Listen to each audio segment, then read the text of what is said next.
Good morning.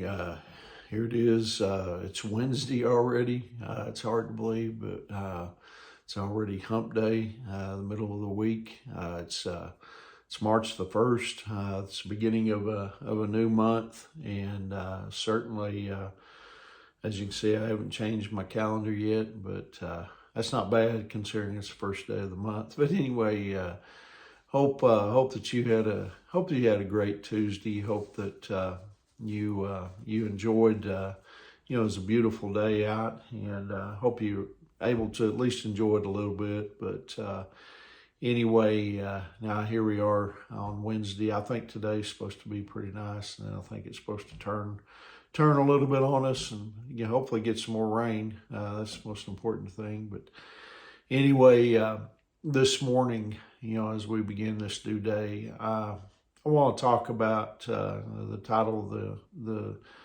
devotional is Everyday Faith. Sometimes, we wish, the Christian life, could be, a constant state of euphoria, in which, we're always experiencing God in some wonderful way. We always wish we could just be on that mountaintop all the time. But, what we really need to realize is that when we go to church, we're not going to always have maybe that strong sensation of God's presence. We're not going to always, be deeply moved, by a message. And then again, sometimes we will. When that happens, we can be very thankful, that God, impressed upon us, or, just had that presence in us on that particular time. But, still, we don't live for those times. We don't need to depend on them. When we mature spiritually, when we, become more spiritually mature in our spiritual life, we understand that we need to apply ourselves, to the truths of God's word and God's presence. We realize that, that we need to come down from our spiritual mountaintops, into the valleys, to the real world, of temptations, challenges and trials. Church should equip us.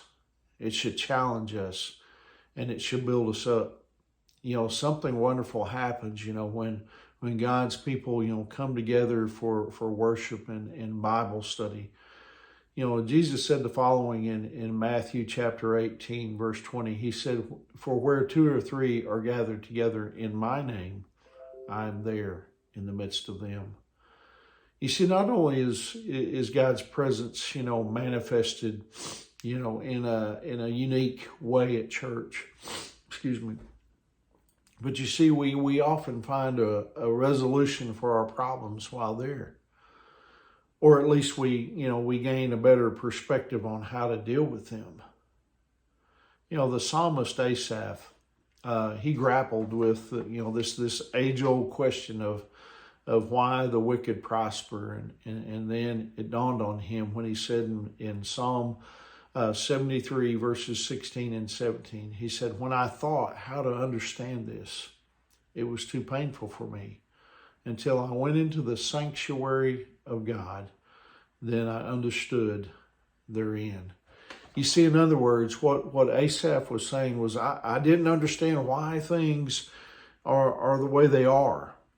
But when I came into God's presence to study His Word with His people, my questions came into their proper perspective. You see, when we think about the greatness of God, when we remember the truths of God, listen, it puts our problems into perspective. And I think that's why so often for me, even though it may not be a mountaintop experience, but so many times I'm encouraged, when I'm with God's people, when I'm in a gathering of believers, and and we're looking into God's word. And yeah, it may not be a mountaintop experience, but I'm encouraged by the presence of God. Even in the midst of walking maybe through some of those valleys and some of those circumstances that we'd rather not go through, but we can be encouraged, when we're with like-minded people, and we're looking into God's word and allowing it to continue to build us up and to continue to encourage us every day.